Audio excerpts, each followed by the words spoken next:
예, 반갑습니다. 요즘 많이 좀 어렵고 수선하죠.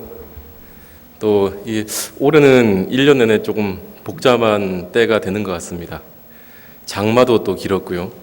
여러분들 또 불자님들께서 많이 힘들지 않으셨는가 내심 걱정이 됩니다. 그리고 사회적으로나 여러 뉴스나 이런 얘기들을 듣다 보면은 좀 답답할 때가 좀 있더라고요. 여러분들도 마찬가지시겠지만은 특히나 이 수행을 한다 또는 종교를 믿고 신행해 나간다라고 하는 종교인 또는 수행자, 수행인이라는 입장에서 볼 때에 참 답답한 마음이 좀 있는 것 같습니다.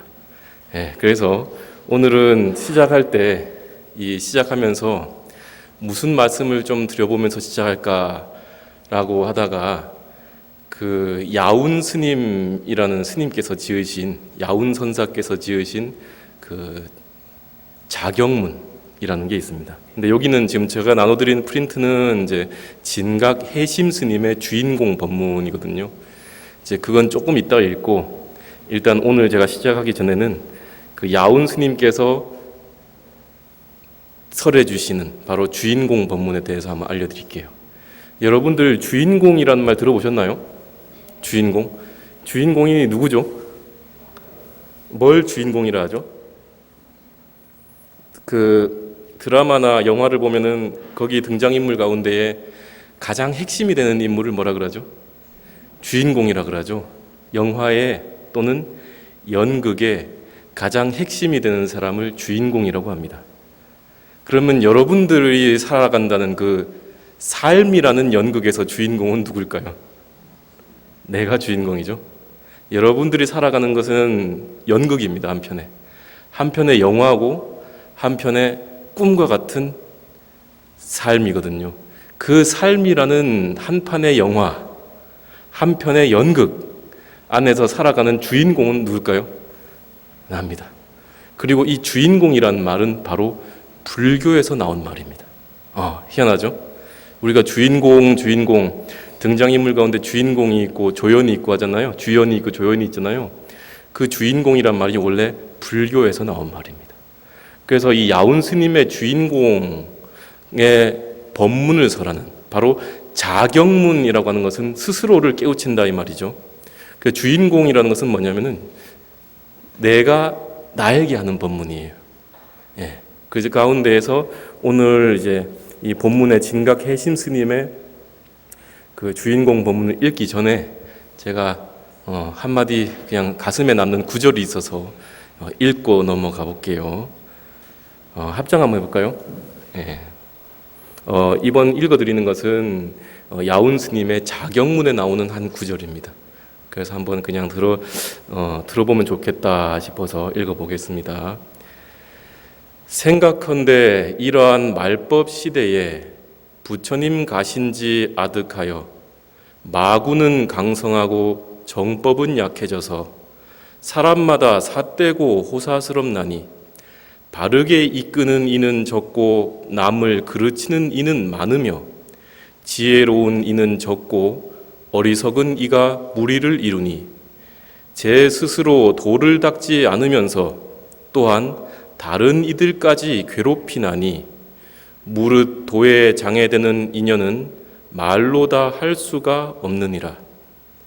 그래도 빗나갈까 두려운 까닭에 내 좁은 소견으로서 10가지 문을 가려지어 그대로 하여금 경책을 삼게 하노니 그대는 모름지기 믿고 간직하여 한 가지도 어긋남이 없기를 간절히 빌고 비노라.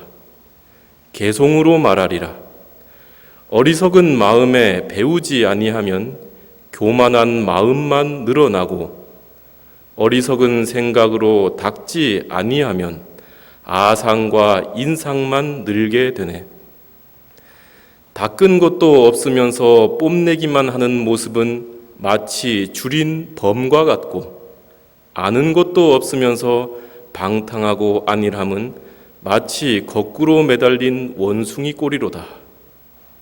삿된 소리와 마구니의 말은 즐겨 귀담아 들어도 성현의 가르침에는 귀 기울이지 않는도다. 바른 길의 인연이 없다면 누가 그대를 제도하리요. 사막도에 잠겨 오래도록 고통에 얽매인 몸 될 뿐이네. 이게 야운 스님의 자경문에서 깨침에 대한 글입니다. 여러분들에게 스스로에게 하는 말일 수도 있지만은 종교를 믿고 신앙한 사람들, 수행하는 사람들, 그리고 신앙하는 사람들이 한 번쯤 알았으면 하는 글이라서 그 본문 초미에 한번 읽어드리는 겁니다. 자, 그러면 다시 프린트 한번 꺼내 보세요. 꺼내셨나요? 오늘은 진각해심 스님의 주인공 법문을 하겠습니다. 이 주인공 법문은 저도 이제 못 보았던 글인데 저희 어른 스님께서 어느 날 이제 제가 법명이 신경이지 않습니까? 근데 신경아 이리 올라와 봐라 해가지고 올라갔더니 이것 좀 인쇄하거라 해가지고 인쇄를 했습니다. 그래서 스님께서 법문에 쓰시겠다고 인쇄한 건데 제가 스님 법문을 직접 들었으면 참 좋겠지만 못 들었습니다. 하지만 그 글이 너무 좋아가지고 이렇게 스님 거 하나 달라 해가지고 인쇄하는 마당에 한 장 빼왔습니다. 그 한 장 빼와가지고 여러분들도 한번 들어보면 좋겠다 싶어서 가져왔으니까 한번 보셔요. 근데 인쇄하고 나니까 약간 삐뚤삐뚤해요. 글이 약간 삐딱하죠. 마음이 삐딱한가 싶기도 하고. 자, 한번 읽어봐 드릴게요. 일단 이 진각해심 스님이 누구냐? 진각해심 스님이 누구냐라고 하면 고려시대의 수선사의 제2대 법주가 된 스님입니다. 제2대 법주. 그러면 수선사가 어디냐라고 하면 우리나라는 삼보사찰이 있죠. 불보사찰이 어디입니까? 자, 우리가 불, 법, 승을 삼보라 그러고 우리는 삼보에 귀의를 하죠.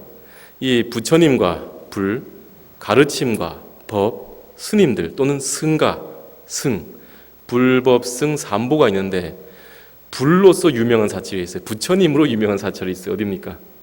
통도사. 왜요? 바로 부처님의 사리가 모셔져 있다. 삼국유사의 자장율사조를 보게 되면은 이 통도사 창건에 대한 얘기가 나오거든요. 그래서 거기에 사리를 모셔와서 이제 봉안하였다라는 얘기 있어요. 그래서 부처님 사리가 모셔져 있기 때문에 통도사에는 불상을 모시지가 않죠. 그래서 불보종찰인 통도사, 그다음 법보종찰, 가르침, 부처님의 가르침이 아주 잘 남아 있다. 어디입니까? 해인사. 왜요? 팔만대장경, 부처님의 말씀을 담은 팔만대장경이 장경각 안에 잘 모셔져 있다 해서 법보종찰이다 이렇게 얘기합니다. 그 다음 세 번째는 승보종찰이에요. 스님들이란 보배가 많아요. 어디입니까? 송광사. 그 승보종찰은 왜 그러느냐? 송광사는 옛날부터 16국사, 16분의 국사, 나라의 스승이 나온 곳이다 라고 해서 승보종찰, 송광사 이럽니다. 그래서 불보종찰, 통도사, 법보종찰, 해인사, 승보종찰, 송광사 이렇게 세 가지 사찰을 무슨 사찰이라 한다? 삼보사찰이다. 이렇게 얘기합니다. 삼보사찰이다. 그 가운데에 바로 세 번째인 승보종찰, 송광사를 옛날 고려시대 때에는 수선사라고 불렀습니다.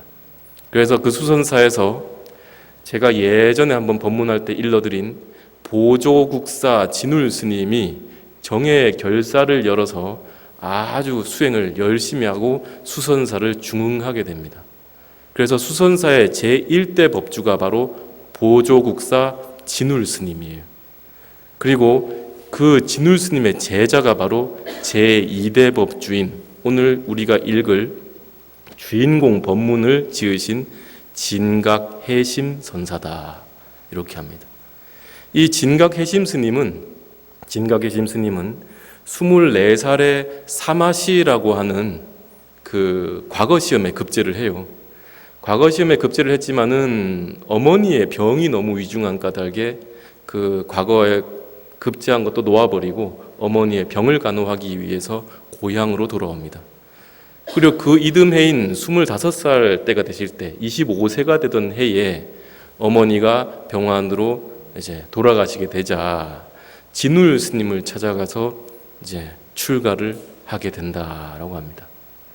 그래가지고 진울 스님을 처음 찾아갔을 때 진울 스님이 이런 질문을 했다 그러죠. 신발은 여기 있는데 사람은 왜 보이지 않는가? 우리가 신발 신고 간다 아닙니까? 집신을 신고 가든 꽃무신을 신고 가든 신발을 신고 스님을 찾아갔더니 진울 스님을 찾아갔더니 이 진울 스님이 첫 마디가 신발은 얘에 있는데 사람은 어디 있느냐라고 하니까 이 진각해진 스님이 이렇게 얘기했다죠. 왜 그때 만나 보시지 않으셨습니까? 이렇게 얘기했다는 거죠. 그 말에 이제 한번 인가를 얻어요. 바로 진울 스님으로부터 진각해심 스님이 해심 스님께서 인가를 한번 얻습니다. 이후에 다시 28살 때가 되던 해에는 또 이제 그 스님을 찾아가가지고 스님께서 이런 얘기를 했다죠. 구자 무불성 화두와 또 대종거선산의 10종병이라는 게 있는데 이 두 가지 화두를 타파를 해버립니다. 구자 무불성 화두라는 것은 뭐냐면은 개에게는 불성이 없지 않습니까? 개에게도 불성이 있습니까? 라고 하는 화두가 있어요. 그 화두와 대종거선사의 10종병이라고 하는 것을 타파해버리고 완벽한 인가를 받게 됩니다. 이때 진울 스님이 이렇게 얘기를 하십니다. 뭐라고 얘기하느냐? 나는 이제 그대를 얻었으니 죽어도 여한이 없다. 그대는 부처님 법을 임무로 삼아서 본래 서원을 잊지 말고 바꾸지 말아주게. 그대는 부처님 법을 따라서 쭉 해주게 하면서 뭘 하느냐? 수선사의 제2대 법주로 나의 법을 좀 잊게 라고 했더니 이 진각해심 스님 법은 안 잊고 도망가 버립니다. 어디로 가느냐? 지리산 단속사로 도망을 가버려요. 그리고 수년간 약 5년 동안 두문불출 숨어 지내면서 오로지 수행만 하게 된다 그러죠. 그러다가 진각해심 스님이 33세가 되던 해에 진울 스님께서 원적에 드시자, 열반에 드시자 그제서야 비로소 나와서 스승의 말을 따라서 수선사의 제2대 법주가 되었고, 당시 고려시대는 정치 상황이 최우를 비롯한 최씨 무신 정권이 이제 정치를 집권하던 시대이기 때문에 최씨 무신 정권 가운데 최우라고 하는 그 사람의 후원을 많이 입으면서 선종을 융성하게 교세를 확장시켜 나갔다라고 얘기합니다. 그래서 송광사가 어떻게 보면 아주 크게 교세가 확장되고 커갔던 그 중추적인 인물 가운데에 정신적 지주가 되는 분이 보조국사 진울 스님이라고 한다면은 중흥으로서 일으킨 분은 바로 제2대인 진각해심 스님이라고 할 수 있어요. 그래서 오늘 우리가 이 진각해심 스님의 글을 한번 보자 이겁니다. 누가 썼는지 그 사람이 어떤 분인지 알아야 우리가 좀 읽을 맛이 나잖아요. 그렇죠? 한번 읽어보겠습니다. 앞에 한문은 제가 토를 좀 달아 올려다가 한문 읽는 게 뭔 소용인가 싶어가지고 한글만 읽겠습니다. 아시겠죠? 예, 자, 첫 구절에 한번 보겠습니다. 주인공아, 예. 자, 누가 부르고 누가 대답해요?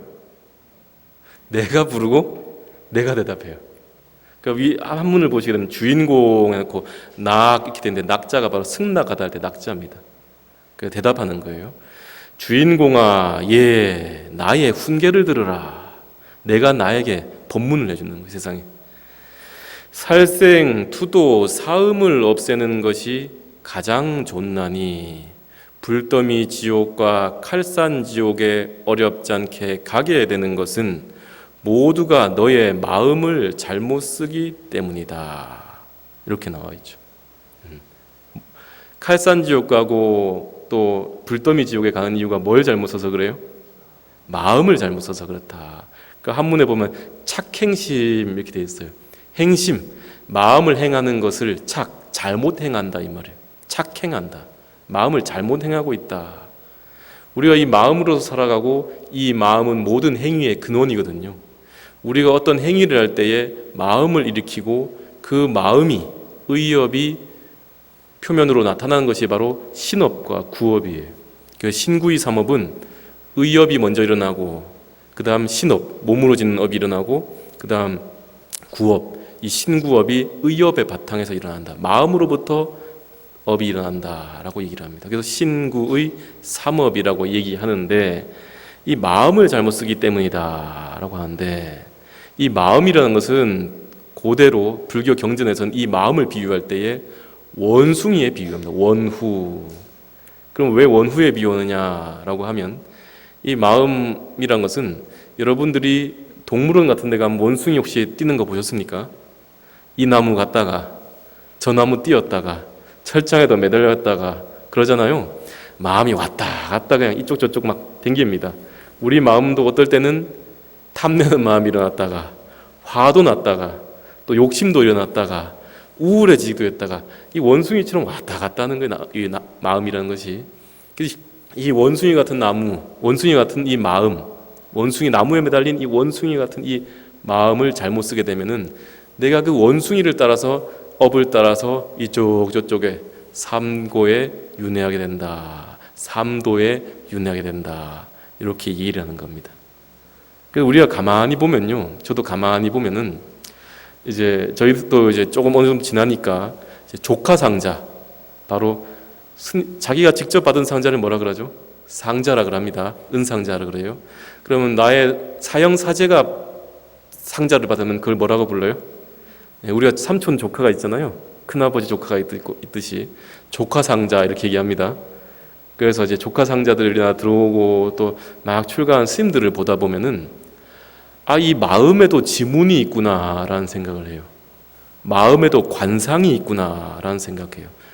우리가 흔히 사람은 태어날 때부터 선하다라고 해서 성선설을 얘기하기도 하고, 사람은 태어날 때부터 악하다라고 해서 성악설을 얘기하기도 하고, 사람은 태어날 때 그 마음이 마치 백지장같이 아무것도 없다라고 해서 백지설 또는 성무선악설을 얘기하기도 합니다.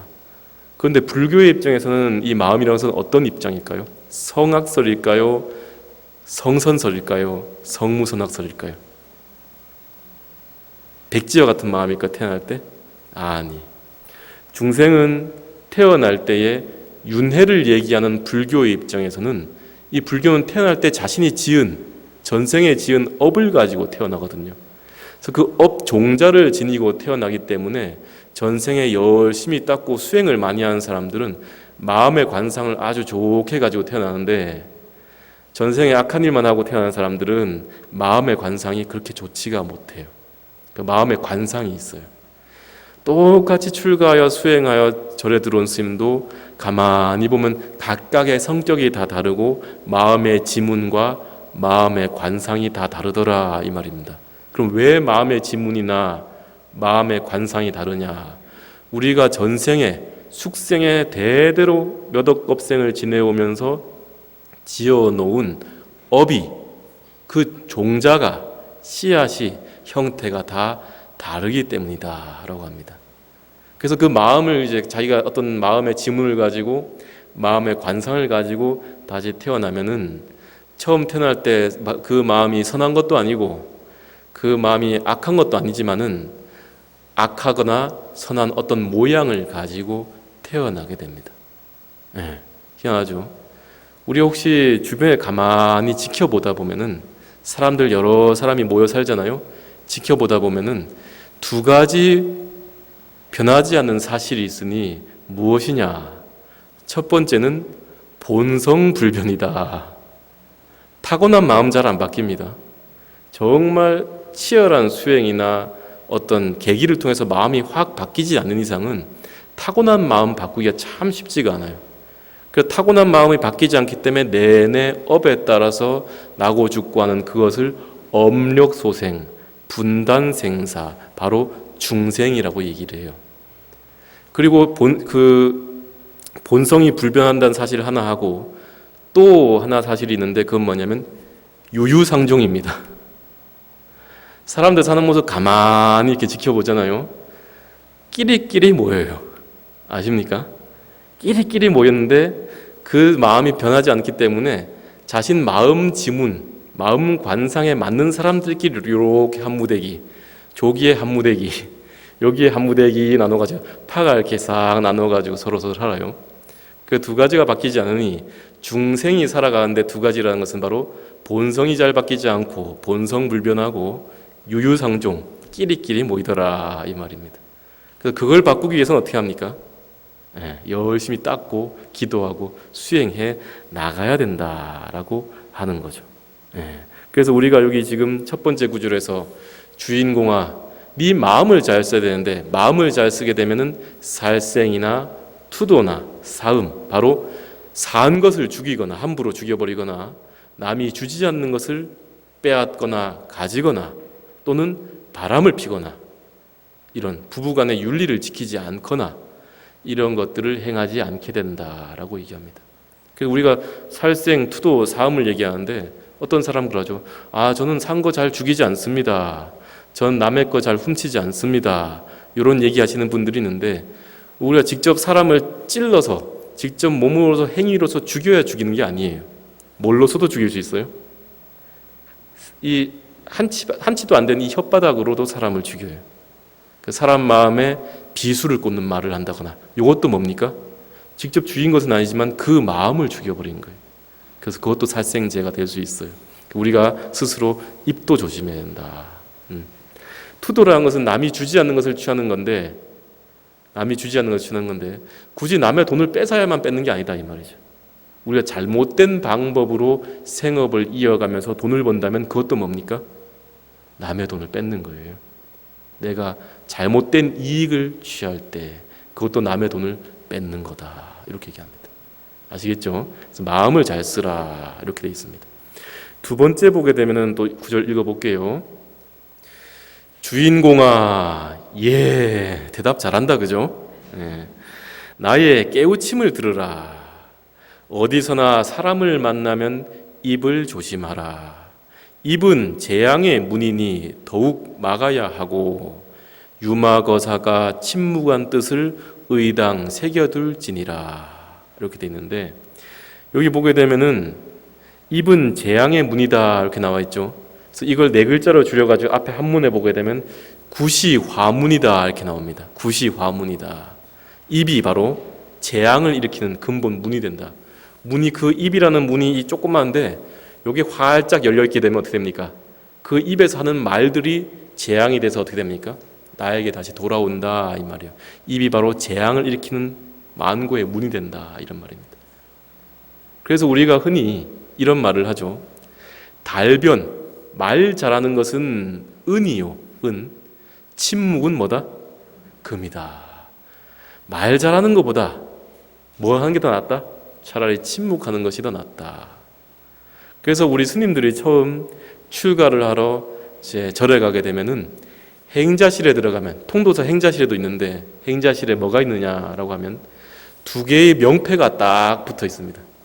그 처음에 저게 뭔가 이렇게 들여다보면 거기에 글자가 두 개가 적혀 있으니 첫 번째는 묵언, 말을 하지 말라. 두 번째는 하심, 아래 하자에다 마음 심자. 자신의 마음을 낮추라, 겸손해져라. 묵언과 하심을 첫 번째 제1의 덕목으로 삼아라 이렇게 얘기합니다. 그 행자생활을 하면서 말하지 말고 자신을 낮추고 그 절을 할 때도 어떻게 합니까? 아주 이렇게 공손하게 낮춰서 하시잖아요. 그래서 그럼 묵언과 하심을 얘기하느냐라고 하면 우리가 바깥에서 살다 들어오면 어떤 생각이 있습니까? 이 마음이라는 것은 이 안에서 만들어져가지고 입을 통해서 나오거든요. 또는 행동을 통해서 나오거든요. 그럼 말을 많이 하는 사람은 마음이 안정돼 있을까요? 그렇지 못할까요? 말 많이 하는 사람 치고 마음이 안정된 사람 별로 없습니다. 마음을 자신 안을 깊게 성찰하는 사람이 잘 없어요. 그리고 이 말을 많이 하다 보면 하나씩 뭐가 생겨요? 허물이 생긴다. 그래서 말을 하지 말라. 그 다음에 어떻게 합니까? 하심. 밖에서 나는 떵떵거리고 잘 살았네. 나는 뭘 했네. 나는 돈이 많았네. 나는 어떤 지위가 있었네. 이런 거 다 갖다 버리고 출가했다면은 자신이 이 세상에서 가장 낮은 존재라고 생각하고 자신의 마음을 낮추라 이렇게 하는 겁니다. 그 두 가지가 덕목이에요. 그런데 이 통도사 가면은 이 하심이라는 글자가 또 한 군데 옛날에 적혀 있었는데 어디 적혀 있었냐면은 통도사 예전에 요즘 없어졌는데 예전에 과일 창고가 있습니다. 과일 창고.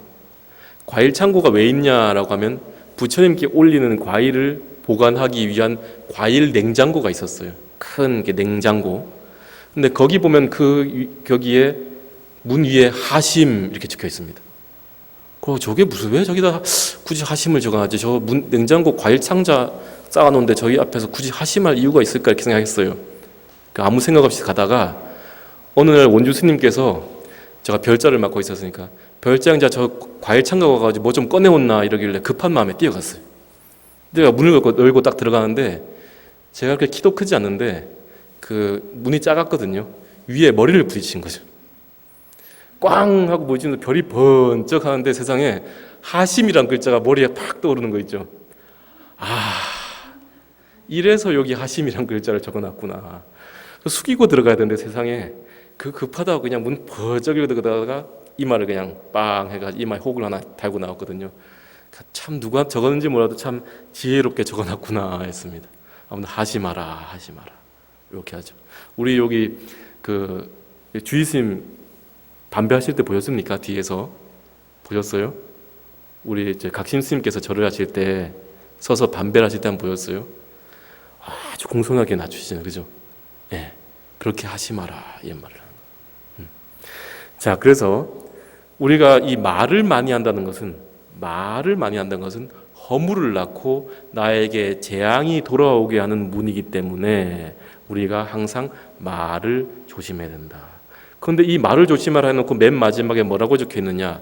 유마거사가 침묵한 뜻을 의당 새겨둘지니라 이렇게 돼 있죠. 그럼 유마거사가 왜 침묵했느냐 이 말이죠. 유마경 입 불이법문품에 보게 되면은 유마거사가 병이 납니다. 유마거사가 병이 나요. 그래서 우리가 흔히 잘 알고 있는 그 구절 가운데에 중생이 아프니 누가 아프다? 내가 아프다. 이 유명한 말을 남긴 분이 누구냐? 유마거사입니다. 중생이 아프니까 중생의 번뇌로 고통받고 있으니 누구도 아프다? 보살인 유마거사도 내 마음이 아프다 이런 말입니다. 그 유마거사가 중생의 병에 의해 가지고 병에 들어요. 중생의 병에 의해서 병이 든 이 유마거사가 몸이 좋지 않다는 소문이 부처님 귀에까지 들렸더니 이 부처님께서 제자들을 시켜서 유마거사 문병을 갈 사람 한번 좀 나와보라 하니까 아무도 안 갑니다. 아무도 안 갈라 그래요. 왜 안 갈라 그랬을까요? 이 유마거사님이 이 제자들 가운데 아직 깨치지 못한 사람들, 미혹한 사람들 보면 호통을 쳤거든요. 이 거사님께서 스님들을 호통을 쳤어요. 호통을. 그러다 보니까 그 호통받을까봐, 호통을 당할까봐 아무도 문병을 안 갑니다. 그래가지고 문수보살이 그때 자기가 가겠다 해가지고 초이경전에 보면 사리불이 간다라고 하는데 여기 보면 또 문수보살이 갔다라고 하기도 합니다. 문수보살님이 문병을 가가지고 몇 명의 보살님들을 이끌고 문병을 딱 갔더니 이 유마거사가 앉으시오라고 했는데 방이 요만해요. 작아요. 그런데 희한하게 거기에 10사람이어도 꽉 차고 다 들어갈 수 있고 100사람이어도 다 들어갈 수 있는 그런 방이 있었다 그래요. 방장이 있었다. 그러니까 들어가가지고 문병을 떡 하면서 이런저런 얘기들 하던 차에 불이법문, 둘이 아닌 이치, 둘이 아닌 이것이다 저것이다 라고 나누는 분별의 이치가 아닌 불이법문에 들어가는 이치에 대해서 서로 말을 주고받게 되는데 이 유마거사에게 불이법문이라는 것을 얘기하면서 어떤 보살이 이렇게 얘기합니다. 불이법문에 들어가는 방법은 다른 게 없습니다. 색이 곧 공이고 공이 곧 색입니다. 이럽니다. 물질이 곧 공이고 공이 곧 색이다. 이 물질이 없어져서 비로소 공이 되는 것이 아니고 물질 그 자체로서 바로 공입니다. 이런 말을 해요. 아주 멋지죠? 그 무슨 말이냐면은 제가 늘 이 앞에 컵이 있으니까 이런 말을 하는데 이 컵이 물질이잖아요. 물건이 있죠. 근데 이 물건 가만히 보면 깨어지면 그만이에요. 지금 이 물건을 흙으로 빚어가지고 색깔을 칠하고 이런 모양으로 만들어가지고 우리가 뭐라 그럽니까? 찻잔이다 라고 이름 붙여가지고 존재하는 것 같지만은 이 본래는 이게 생겨난 법이기 때문에 깨어지면 어떻게 됩니까? 사라져요. 생멸법이에요. 그래서 이 났다가 사라지는 그 자성, 찻잔이란 자성이 없는 그 자체를 공이다라고 이야기하기 때문에 이 찻잔은 본래 존재이기도 하면서 물질이기도 하면서 또 공이에요. 텅 비어 있어요. 찻잔이란 자성이 없어요. 왜? 사라지기 때문에. 언젠가 영원하지 않기 때문에. 그래서 색이 사라져서 공이 아니고 색이 그 자체로 바로 공입니다. 이런 말을 해요. 아주 멋지죠. 그래 문수보살이 이제 나와가지고 또 한 단계 법을 설하니 일체 모든 법은 말할 수도 없고 설할 수도 없으며 제시할 수도 없고 알게 할 수도 없습니다. 그래서 불의법문을 그것이 바로 불의법문에 들어가는 것입니다라고 얘기를 해요. 그건 무슨 말이냐면은 우리가 이걸 찻잔이라고 지금 부르고 있지만은 언젠간 사라질 법이죠. 그럼 이 찻잔이라고 굳이 부를 수 있어요, 없어요? 찻잔이라고 할 만한 게 없어요. 텅 비어 있죠. 똑같은 말을 다른 말로 한 겁니다. 앞에 있는 보살은 말로서 말을 버린 것이고 문수보살은 말이 아닌 것으로서 말을 부정하는 것으로서 말을 버렸다라고 얘기를 해요. 그리고는 이제 이 문수보살이 그렇게 이것이 바로 불의법문입니다라고 얘기해 놓고 다시 옆에 병으로 앉아 있는 유머거석에게 질문을 합니다. 이제 유머거석께서 한번 불의법문이 뭔지 한번 설해 주십시오라고 했더니 유머거석가 어떻게 했다? 침묵하였다. 그게 답이에요. 그게 답이에요. 희한하죠? 불의법문이 뭐냐? 침묵으로 답을 한 거예요. 말 있음과 말 없음을 완전히 떠나버린 거죠. 침묵했지만 그게 말이 없는 걸까요? 대답을 했잖아요. 침묵으로 대답을 한 거죠. 그러니까 말이 없지만은 또 말이 있어요. 또 말이 있다고 볼락하니까 또 침묵하기 때문에 말이 또 없어요. 말 있음과 말 없음을 떠나가지고 양변을 떠나는 분리, 둘이 아닌 불의법문을 설해버린 거죠. 그러니까 이거에 바로 유머가서 침묵한 뜻이에요. 양변을 다 떠나는 거다. 말을 떠나버리는 거예요. 희한하죠? 그래서 유머가사가 침묵한 뜻을 의당 알지니라 이렇게 얘기를 하는 거죠. 우리가 이렇게 그러면 스님께서 계속 침묵은 금이다. 유머가사 침묵한 뜻을 알아라. 그러면 우리 말을 안 하고 살아야 됩니까? 이렇게 얘기하는 분도 있어요. 아니에요. 말은 하되 굳이 말을 할 것 같으면 좋은 말, 그죠? 예쁜 말 하고 굳이 말을 하고 어떤 주제에서 얘기할 것 같으면 돈, 명예 이런 거 탐욕에 관련된 얘기를 하지 말고 진리를 한번 얘기하고 법을 얘기해 보라 이런 말입니다. 우리가 이제 도반 스님들하고 쫙 만나다 보면은 희한한 게 소임 사는 스님들하고 만나면 맨날 소임 얘기만 합니다. 주지스님이 누구고 이런 얘기만 하고 공부하는 스님들만 만나면 맨날 공부하는 얘기만 합니다. 책 보는 얘기만 합니다. 선방에 가서 앉아있는 스님 만나면 내내 앉아서 참사하는 얘기만 해요. 그래서 끼리끼리 모인다 했죠. 그래가지고 이게 모이다 보면은 이제 스님들은 흔히 잡스러운 말을 잘 안 하려고 합니다. 그 모인 자리에서 차를 마시고 얘기한다 하더라도 뭘 얘기하죠? 진리를 얘기하고 부처님의 가르침을 얘기하고자 하고 이 세상을 어떻게 하면 번뇌로서부터 구제할 것인가를 잘 얘기해요. 스님들 얘기하면. 스님들 모여가지고 무슨 얘기합니까? 이렇게 하는데 스님들 모이면 주로 그런 법담을 많이 나눕니다. 우리가 말을 하지 말라라는 것이 아니고 불필요한 말을 하지 않되 굳이 말을 하거든 애어 착하고 바른 말을 하고 굳이 담론을 펼칠 것 같으면은 진리에 대한 담론, 법에 대한 담론을 펼치라 이 말입니다. 여러분들 혹시 절에 가면은 절 귀퉁이 내 귀퉁이에 뭐가 달려 있어요? 딸랑딸랑 하면서 풍경이 달려 있죠. 물론 요령도 이 풍경 모양이긴 한데 요 절 전각 이 귀퉁이에 보면 풍경이 달려가지고 종 모양 이렇게 밑이 터진 종 모양에 뭐가 달렸어요? 물고기가 달려있죠. 물고기 판이 달려있잖아요. 금속 판이. 이게 바람에 딸랑딸랑 움직이면 어떻게 합니까? 안에 종을 경새가 땅땅 쳐가지고 딸랑 땡그렁 땡그렁 소리가 나잖아요.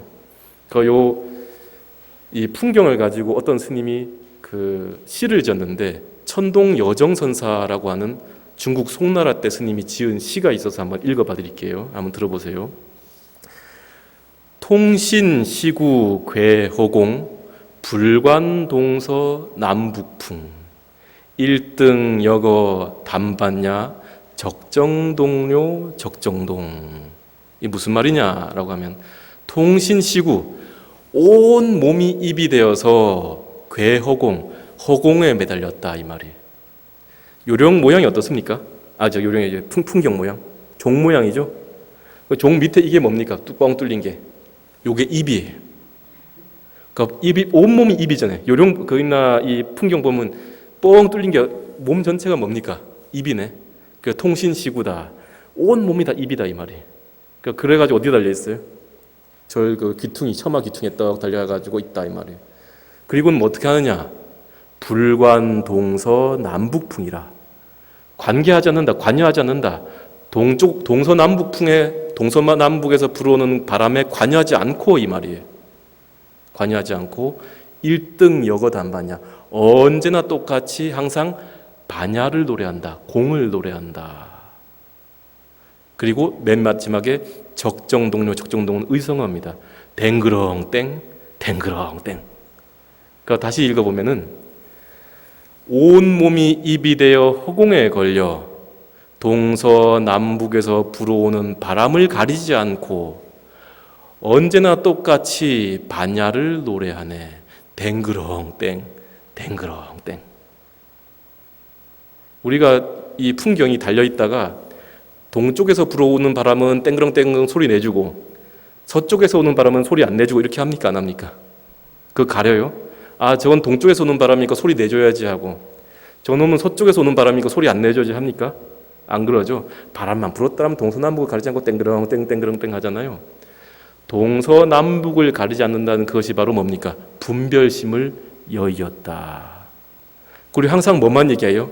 땡그렁땡 소리만 하는 거예요. 땡그렁땡. 그러니까 분별심을 내지 않고 항상 뭐만 얘기하는 거예요? 반야의 이치, 공의 이치만, 분별심을 여인 이치만 법문설한다라고 하는 겁니다. 그래서 우리가 풍경도 뭘 하는 거예요? 설법을 하고 있어요.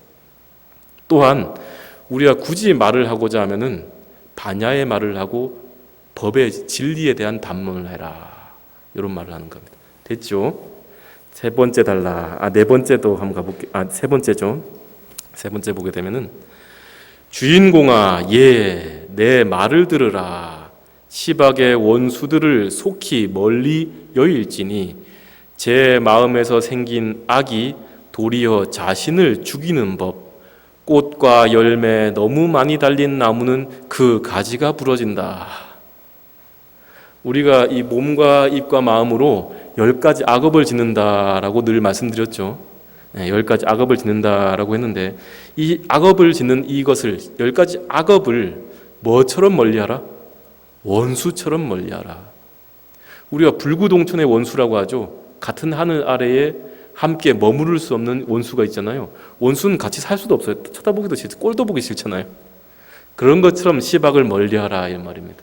그것처럼 시박을 짓지 않도록 항상 멀리하라. 왜 그러느냐? 이 10가지 악업은 누가 짓는 거예요? 내가 짓는 거죠. 내가 몸과 말과 또는 이 생각으로 짓는 거잖아요. 내 몸과 말과 생각으로 업을 지으면은 마치 이 내 몸이 나무라고 한다면 그 나무에 악업의 열매들이 주렁주렁 열려 있는 것 같다. 그 악업의 열매들이 주렁주렁 많이 열리면 어떻게 됩니까? 가지가 똑 하고 부러져 버린다 이 말이죠. 그러니까 요즘은 저기 과수원 가보면은 과수원에 과일을 비료도 주고 거름도 주고 해가지고 과일이 아주 커요. 배나무 같은 거 보죠. 그럼 배가 엄청 무겁잖아요. 그럼 배가 주렁주렁 달려있다 보면 이 가지가 잘 부러지거든요. 그러니까 요즘은 그 가지에다 뭘 받쳐놔요? 받침대, 가지 받침대를 놓잖아요.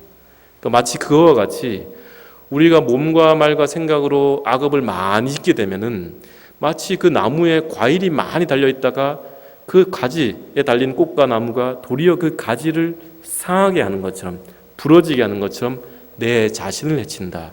내 몸에서 지어낸 악업이 내 스스로를 다시 다치게 하니 그러한 10가지 악업을 항상 불구동천의 원수, 이 같은 하늘 아래에서 함께 살 수 없는 원수처럼 멀리하거라 이 말인 겁니다.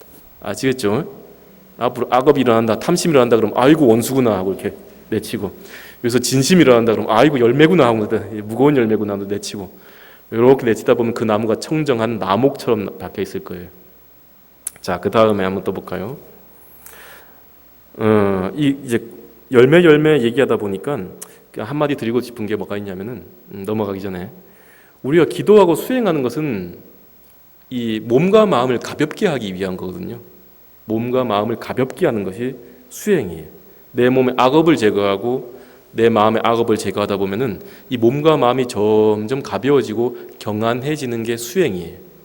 그래서 불교에서 대표적으로 이 몸과 마음을 가볍게 하는 법문 가운데 뭐가 있느냐라고 하면 방하착하라라는 거 들어보셨나요? 방하착.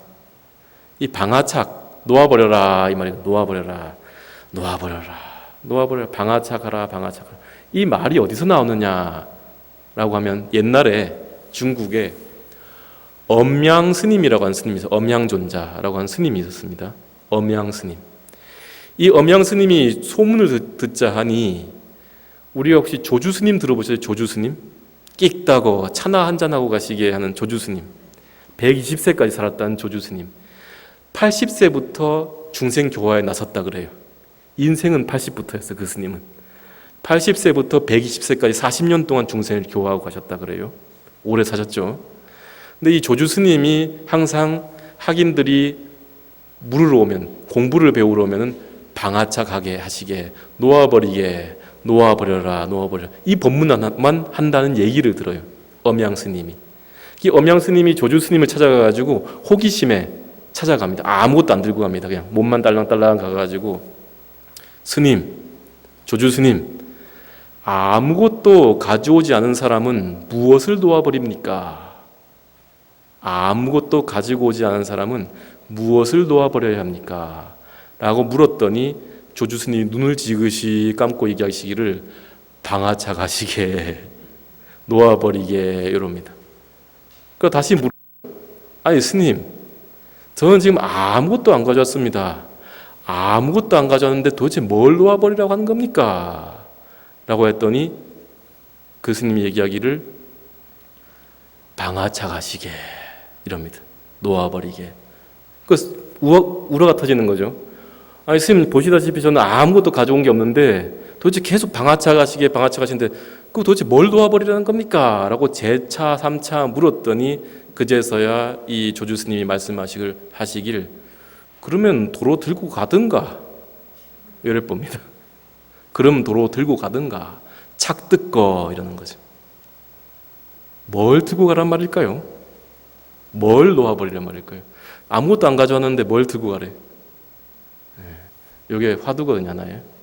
근데 이제 굳이 화두를 풀면 활구가 삭구 죽어버리기 때문에 풀진 않는데 뭘 아무것도 안 가져왔는데 뭘 놓아버립니까? 재차 3차 물었더니 나중엔 그럼 도로 들고 가든가 이렇게 했다는 거죠.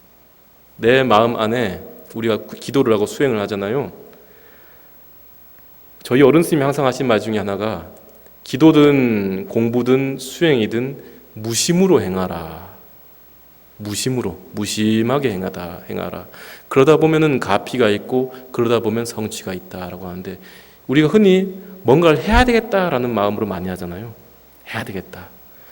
이제 나는 뭔가 물어봐야 되겠다. 조주 스님께 물어봐야지. 궁금하다. 이런 어떤 하고자 하는 마음, 작행하고자 하는 마음, 취착하고자 하는 그 마음, 자귀하고자 하는 그 마음이 있으면은 그 마음이 있는 동안은 성취가 보기 어렵습니다. 어느 정도 수행을 하다 보면은 제가 저번에 말씀드렸듯이 밀실에 놓인 물그릇이 그 물그릇에 그림자가 나타나든 나타나지 않든 아무 상관없듯이 그림자가 나타나면 나타나는 대로 나타나지 않으면 나타나지 않은 대로 그림자를 비추이듯이 밀실에 놓인 아무도 보아주지 않는 밀실에 놓인 물그릇처럼 무심하게 하다 보면은 어느 순간 되어 있다 이 말입니다. 그 무심하게 하라 이 말인 거죠. 알겠습니까? 방하착하시게 이 말입니다. 방하착이 안 되면 도로 들고 가든가 이 말입니다. 자, 그 다음 단락 한번 볼게요. 주인공아, 예. 이거 대답은 너무 잘해가지고 읽을 때마다 속 시원합니다. 내 말을 듣거라. 아침 저녁으로 덧없는 인생 얼마나 살 수 있으랴. 어제도 허송하고 오늘도 또 그러하면 태어나고 죽어서 가는 곳이 어디인 줄 알겠는가. 무서운 말이죠. 무서운 말이에요. 저희 그 사제 스님 중에 스님 한 분이 있는데 하루는 선방에서 아주 열심히 수행하시는 선배 스님을 만났대요. 그러니까 그 스님을 만나가지고 이런저런 얘기를 하다가 자기가 이런 얘기를 했다네요. 스님, 난 나중에 노스님이 되어도 상자는 안 받을 겁니다. 나는 덕이 부족해서 나중에 노스님이 되어도 제자는 받지 않겠습니다. 이런 말을 했더니 그 선방에 계시는 스님이, 정진 열심히 한 스님이 가만히 물끄러미 보더니 뭐라고 대답할게요? 그 스님 보고, 네가 노스님이 될 때까지 살아있을지 누가 아느냐, 그리고 누가 네 상자 한다 카대. 이렇게 두 마디로 깨뿐단 말이지. 내가 노스님이 되면은, 내가 나이가 들어도 노스님이 되어도 난 상자 안 받겠습니다 이러니까, 네가 노스님 될 때까지 살아있을지 죽었을지 누가 아느냐, 네가 그리고 네한테 누가 상자 된다고, 제자가 하겠다고, 네 스승으로 삼겠다고 온 자가 있었더냐. 요 말을 두 마디로 한 방에 깨버려가지고 생각이 확 바뀌었다, 이런 말하죠. 그러고 보면 올 한 해도 이미 2020년이 밝아오는데 이미 절반이 훌쩍 지나고, 오늘이 바로 뭐죠? 처서입니다. 처서, 24절기 가운데 처서죠. 처서가 되면 뭐가 돼요? 모기도 입이 삐뚤어진다는 처서입니다. 모기 침이 삐뚤어져 버려요. 왜? 낮에는 여름인데 밤에는 뭐예요? 선선한 가을바람이 불기 때문에 그 목이 입이 삐뚤어진다 해서 처서거든요. 처서. 그 절기예요. 이 처서가 벌써 밝아왔죠. 그리고 며칠 안 있으면 또 뭡니까? 지금 백중을 올리고 있지만 백중회양이죠. 회양날은 바로 한거의 해제가 되는 날이죠. 그래서 우리가 이 태어난 데는 순서가 있어도 뭐에는 순서가 없다? 죽는 데는 순서가 없어요. 선우가 없어요. 출가하는 데는 순서가 있어도 또 뭔 순서가 없어요? 깨닫는 데는 순서가 없다, 이런 말을 하죠. 그래서 우리가 언제 갈지 모르는 겁니다. 오늘 갈지 내일 갈지 모르는 인생이에요. 그리고 오늘 갈지 내일 갈지 모를 뿐만 아니라 이 눈 감았다가 다시 뜨지 못하면 저승입니다. 들이킨 숨 다시 내쉬지 못하면 뭐예요? 저승이에요. 그럼 저승에 들어갔다가 49일 만에 다음 생을 몸을 받죠. 그러면 우리가 내 생이 멀리 있을 것 같지만은 감은 눈 다시 뜨지 못하고 들이킨 숨 다시 내쉬지 못하여서 저승에 들어가고 나면은 저승에서 49일 동안 심판을 받고 다음 생에 태어나면 내 생이 코앞에 있다, 이 말이에요. 한 달 보름 앞에 내 생이 자리 잡고 있다, 이 말이에요. 희한하죠. 우리가 과거 몇십 년을 살아왔다 하더라도 전생은 한 몇십 년 떨어져 있을지 모르나 내 생은 코앞에 있을 수 있다, 이 말이죠. 그래서 허송세월 보내지 말고 어떻게 하라? 매일매일 열심히 수행하라 라고 이 얘기를 하는 거예요. 그 다음 단락 한번 또 읽어볼까요? 주인공아, 예, 정신 또렷이 차리거라. 12시간 하루 종일 항상 깨어 있어라. 자고로 이 몸이 어떻게 될지 알 수 없으니 꿈 같은 헛개비나 허공꽃을 잡으려 하지 말라 라고 하는 거죠. 저희 어른 스님이 항상 말씀하시는 것 중에 이런 말이 있어요. 중생은 속는 재미로 산다, 이렇게 말씀하시거든요.